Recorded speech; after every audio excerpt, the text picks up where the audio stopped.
Un autre exemple d'une société libre, c'est Donald Trump qui se rend aujourd'hui à l'usine Ford. Je suis sérieux. C'est de ça qu'il s'agit. Et encore une fois, ce n'est pas juste un détail insignifiant. C'est de ça que porte tout le combat. Est-ce qu'on vit dans un pays où on peut faire ça ou pas?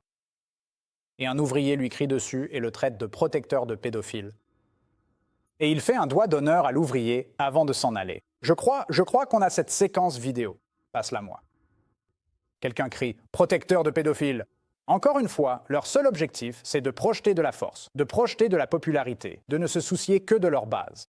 Mais ce n'est pas la réalité dans le monde. Non. Pas du tout.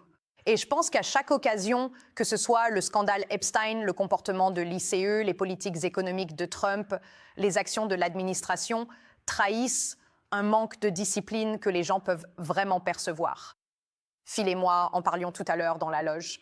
Si vous voulez faire disparaître le scandale Epstein, ce que l'administration Trump semble vraiment vouloir faire, la dernière chose à faire, c'est de faire un doigt d'honneur à quelqu'un qui vous traite de protecteur de pédophile devant la caméra.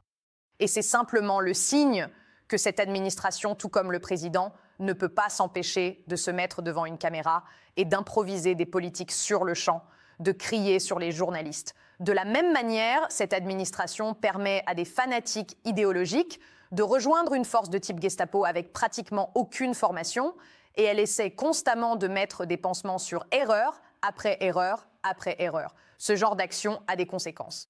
Et je pense que le peuple américain, je pense que ta comparaison avec 1776 est particulièrement pertinente. Parce qu'en tant que personne ayant grandi dans une famille très conservatrice, l'un des principes idéologiques fondamentaux des conservateurs, c'est justement ce dont il faut se méfier. C'est la répression gouvernementale. Oui. Qu'un jour, le gouvernement viendra pour toi.